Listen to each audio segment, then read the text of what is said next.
ఊచకోత కోశాడు ఎవరి Jake Fraser. నిజంగా నిన్న మ్యాచ్‌లో ఢిల్లీ గెలుస్తుందని అస్సలు ఎవరు ఊహించి ఉండరు. ఎందుకంటే టాప్ ఆర్డర్ అంతా కొలాప్స్ అయిపోయారనమాట. అంతగా అందరూ వికెట్ పడిపోయాయనమాట.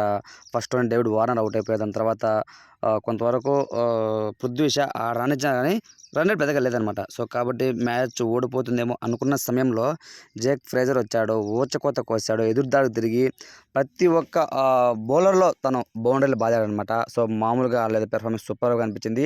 డెబ్యూ మ్యాచ్‌లోనే ఫస్ట్ ఆడిన మ్యాచ్‌లోనే ఇలాంటి పెర్ఫార్మెన్స్ ఒక ఆస్ట్రేలియన్ ప్లేయర్ ఆడడం నిజంగా చాలా గ్రేట్ అనమాట. ఎందుకంటే ఇప్పటివరకు మనం చూస్తున్నాం అనమాట. ఢిల్లీ క్యాపిటల్స్‌లో పాయింట్స్ టేబుల్‌లో కూడా కొంతవరకు సతమతం అవుతూ ఉంది. రిషబ్ పంత్ కెప్టెన్సీ బాగున్నా, అతను పెర్ఫార్మెన్స్ బాగా చేస్తూ ఉన్నా, టీమ్ అందరూ కూడా సహకరించకపోవడం వల్ల తనైతే పాయింట్స్ టేబుల్స్‌లో కొంతవరకు లాస్ట్‌లో ఉందని చెప్పుకోవచ్చు. ఇంకొక విషయం ఏంటంటే రిషబ్ పంత్ కూడా నిన్న బాగా ఆడి తనకైతే మద్దతుగా సపోర్టివ్‌గా ఇచ్చాడు కాబట్టి ఇంకా ఒక 12 బాల్స్, 11 బాల్స్ మిగిలి ఉండగానే ఢిల్లీ క్యాపిటల్స్ అయితే చేసేసిందనమాట. ఒక రకంగా చెప్పాలంటే లక్నో సూపర్ జెయింట్స్ కూడా ఫస్ట్‌లో బ్యాటింగ్ దిగినప్పుడు అందరూ కూడా టాప్ ఆర్డర్ అంతా ఫెయిల్ అయిపోయారనమాట. ఒక ఆయుష్ బడోని అనే ఒక పర్సన్ యంగ్‌స్టర్ చాలా బాగా ఆడి ఒక మంచి టోటల్ అయితే పంపించాడు.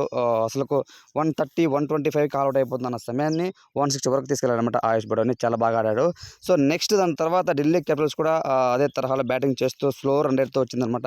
కానీ ఎప్పుడైతే జేక్ ఫ్రేజర్ క్రీజ్‌లోకి వచ్చాడో కృణాల్ పాండ్యా ఏసిన బౌలింగ్‌లో అయితే తను వరుసగా బ్యాక్ టు బ్యాక్ 3 సిక్సెస్ అయితే కొట్టాడనమాట.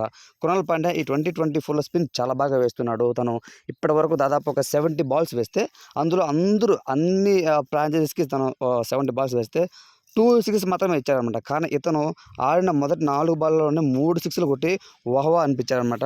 సో, చాలా మంచి ఫ్యూచర్ ఉంటది అని అంటూ చాలామంది అయితే కామెంట్స్ పెడుతున్నారు. ఇప్పుడు ప్రతి ఒక్కళ్ళు కూడా ఈ జేక్ ఫ్రేజర్‌ని అయితే అందరూ ఢిల్లీ క్యాపిటల్స్‌లో ఎవ్రీ మ్యాచ్ ఇతన్ని ఆడించాలి అని అంటూ అయితే మాట్లాడుతున్నారు. తన స్పిన్ కూడా అద్భుతంగా చేయగలడని అయితే ఇన్ఫర్మేషన్. సో, కాబట్టి ఒక మంచి ఆల్ రౌండర్ ప్యాకర్ అంటూ చెప్పుకుంటున్నారు.